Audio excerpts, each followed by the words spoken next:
Hello. Today I'll be reading Chapter 7, Ransacking the Time Capsule, from 3 Days of Happiness by Sugaru Miaki. When I tried to write a will, I soon realized that regardless of what I did write, I could not start unless I had an idea of who my reader would be. I sat with a pen and a pad of paper I bought from a local stationery store and thought for a long time about what I should write. There must have been a cicada resting on the power line pole right outside my window, because it was as noisy as if the screeching was coming from inside the apartment. I could blame the cicada for my lack of progress in writing, but even after it flew off, I failed to put down a single word on paper. Who was I hoping would read this anyway? Words were a means of transferring information. The words I would write had to tell someone else about some invisible thing inside me. What did I want to say, and to whom? The first answer to that question that came to my mind was my childhood friend Jimena. Perhaps this will should contain my gratitude toward her and confess my love for her. As a test, I took about an hour to write a very careful letter to her. It went like this, more or less. It's really none of my business what you think of me now, but ever since that day when we were 10, I've been in love with you. The reason I made it to 20 at all was because I had memories of being near you, and the reason I won't live past 20 is because I can't stand a world where you're not around. It took my impending death for me to figure it out. In a way, I think I've been dead for a long time already. Ever since the day we were separated. Goodbye. I hope my 10-year-old self lives on at least a little longer within you. Upon rereading, I figured I would never mail this letter. It was fatally flawed somehow. This wasn't what I wanted to say, and it would be impossible to accurately record what I did want to say. If I put it into words, then it would die for certain. I think the core of what I wanted was in the last sentence of that letter, for 10-year-old me to live on a bit longer within Jimena. And if I wanted this letter to be true to that wish, perhaps it was better that I didn't write it at all. It didn't matter what I did as long as it was something physical. As long as I put Jimena's name on the front of the letter and had my name as the sender, that would be enough. It would offer the least possibility of misinterpretation. If a blank letter was too creepy, then I could just add a single sentence. I wanted to write you a letter. I could also fill it with something completely harmless and ordinary and safe, without including anything about my death. I tossed the pen onto the table and folded up the paper so Miyagi wouldn't read it, then lay back and stared at the ceiling. When was the last time I had written a letter? I searched back through my memories. I'd never kept up written correspondence with anyone, of course, and I didn't have anyone to send traditional holiday cards or summer greetings to since I was a child. I probably hadn't written more than a handful in my entire life. If you remove that one thing from when I was 17, the last letter I'd written was the summer of 4th grade. It was the summer when I was 10. We buried a time capsule behind the gymnasium. It was a suggestion from our homeroom teacher, the one who first got me to think about the hypothetical value of life through that morality lesson. The students all had to write a letter to stick inside the spherical capsule. I want you to write this message to yourself 10 years in the future, she said. It might be difficult for you to come up with something to write about. You can simply ask questions if you want, like, has your dream come true? Or are you happy? Or do you remember this? Or is there anything you want to ask me? Another thing you could do to state your hopes for yourself, such as please try to make your dream come true. Or please try to find happiness. Or please don't forget about this. Surely she couldn't have failed to foresee the future that 10 years later, half of those children would have abandoned their dreams, lost their happiness, and forgotten all kinds of things. Maybe it wasn't really a letter for our future selves, but a letter to us, in the moment we were writing it. She also said, at the end of the letter, I want you to write the name of the person you consider your best friend right now. You don't have to worry about what that person might think of you. If you know you like them, but you think they hate you, write their name anyway. We're going to be very careful with these letters so that no one can read them, even me. Don't worry about that. I can't remember what I wrote to myself, but I didn't need to remember whose name I wrote.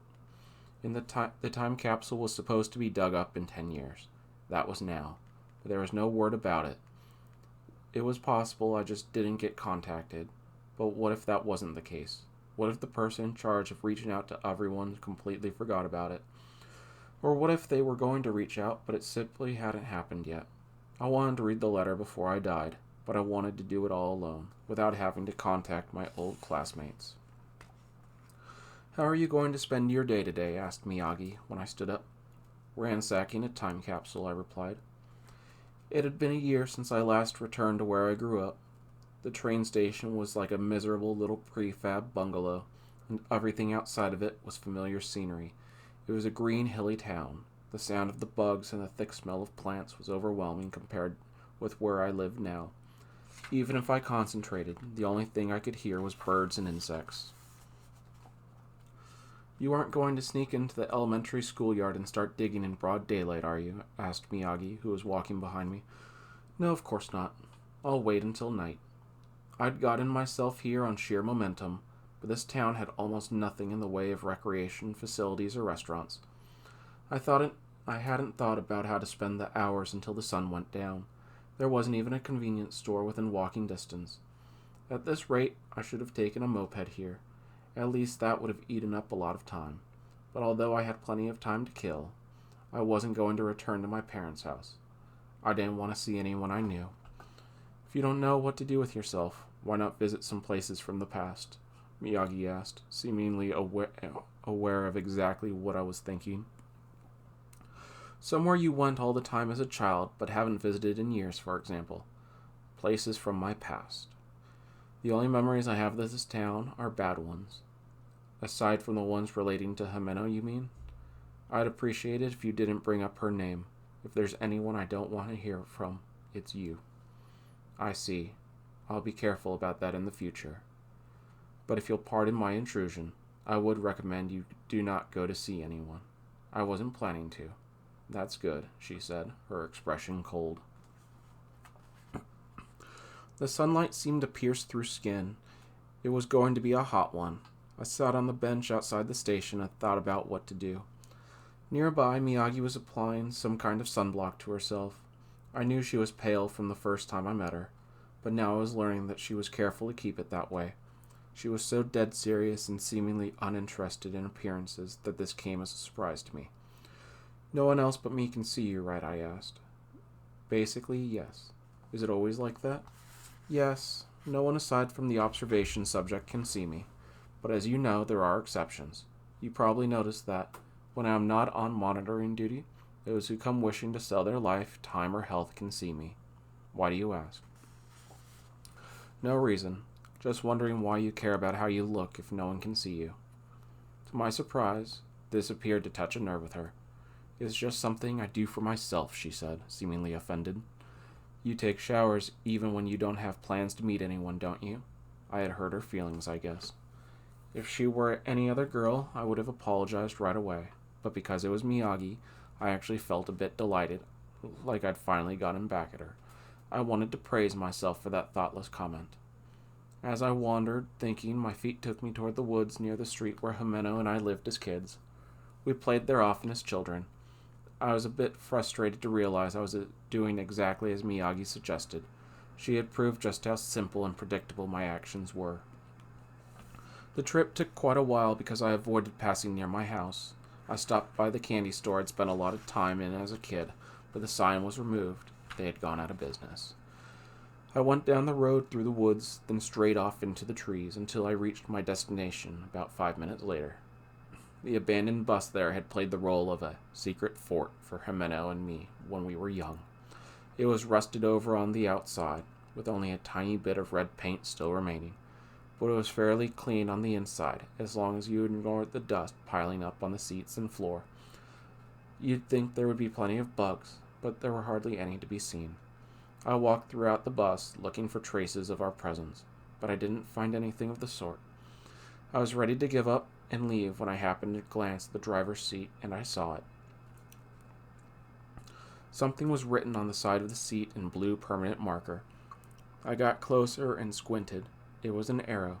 When I followed the direction it pointed, I saw another arrow. Through a series of 6 arrows, I reached the back of the seat where one of those love umbrella diagrams was drawn. It was the kind of thing you did as a child, where the people whose names were beneath the umbrella were meant to fall in love. When you were a kid, you put other people's names in it as a prank, or your own with the person you had a secret crush on. Of course, the names written there belonged to Jimeno and me. I didn't remember drawing it, and only the 2 of us knew about this place, so it was obviously Jimeno must have drawn it. It put a smile on my face. She never seemed like the type to engage in these girly things. I stared at the umbrella drawing for a while. Miyagi looked at it over my shoulder too, but she wasn't offering any snarky comments. Once I'd committed the sight to memory, I left the bust and, as I did when I was a boy, climbed up onto the roof of the vehicle via a fallen tree trunk. I cleared away the leaves and twigs from the top and lay down. I remained there until evening when the cicadas began to buzz.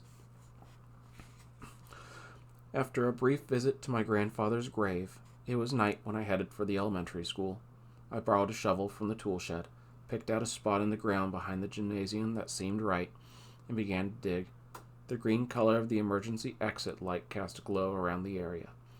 I figured I would find what I was looking for right away, but either my memory was wrong or it had already been dug up long ago, because after an hour of sweaty digging, I had not found the time capsule. My throat was parched. After the batting cage trip yesterday, my hands were destroyed. Miyagi was jotting something down in her notebook as she watched me dig. I stopped for a smoke break, at which point my memory returned. Yes, we had originally planned to bury it next to the tree behind the gym, but they said a new tree might be planted there soon, so the spot was changed. Instead, I started digging behind the backstop, and within 10 minutes my shovel struck something hard. Carefully, I dug around the spherical object to avoid harming it, then pulled it out and brought it into the light. I figured it would just be locked, but a simple slide opened up right away. At first, I was just going to pull my letter out and put it right back, but after the lengths I'd gone to get it, I might as well take a look at all the letters. I was going to die in a few months. Surely this was a forgivable transgression. I picked one out at random and checked out the message to my future self and best friend parts of it. Once I was done, I put it back, got out my notepad and wrote the name of the person who penned the letter, then an arrow and then the name of their best friend. As I continued through the letters, the list of names and arrows grew until a kind of diagram began to form of who liked whom and who was liked by whom. Which ones were paired up and which ones were one-sided. As I suspected when I started doing this, when I finished reading all the time capsule letters, the only name that was isolated among those on my chart was my own. Not a single person chose me as their best friend, and no matter how closely I searched the time capsule, I could not find Jimeno's letter. Perhaps she just so happened to be absent from school on the day they buried it. If she was there, she would have written my name, I suspected. She drew a secret love umbrella for us in our hidden fort. She would have written my name and probably added a heart or two for good measure. If only Jimeno's letter had been there. I stuck my own letter into the pocket of my jeans, then buried the time capsule again, returned the shovel to the tool shed, washed my hands and face carefully from the faucet there, and left the school grounds. On through the night I walked, my body ragged. From behind me, Miyagi said, "Have you figured it out by now? You aren't meant to cling to connections from the past. You've completely ignored them up until now. For one thing, after Jimeno transferred schools, did she ever send you a single letter? After you graduated high school, did you contact Naruse even once? Why did Wakana give up on you?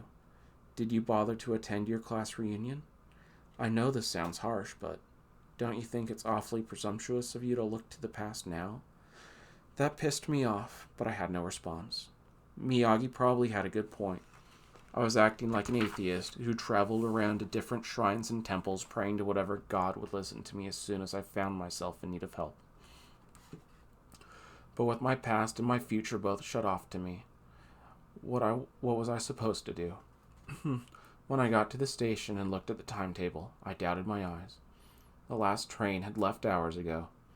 I rarely had to make use of the train when I lived here, but it was a shock to me that even out in the countryside, the rail service could end so early in the day.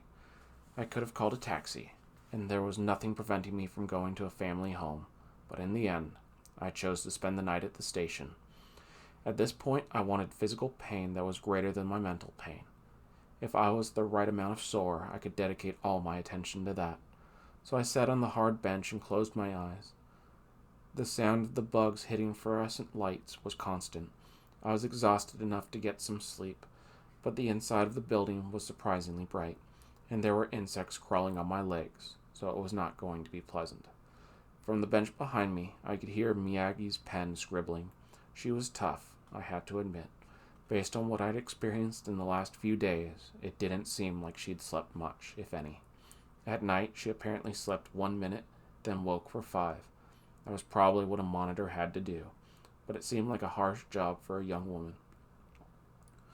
But I wasn't sympathetic. I was just glad it wasn't my job. Alright, and that concludes Chapter 7. Alright, I'll see you next time.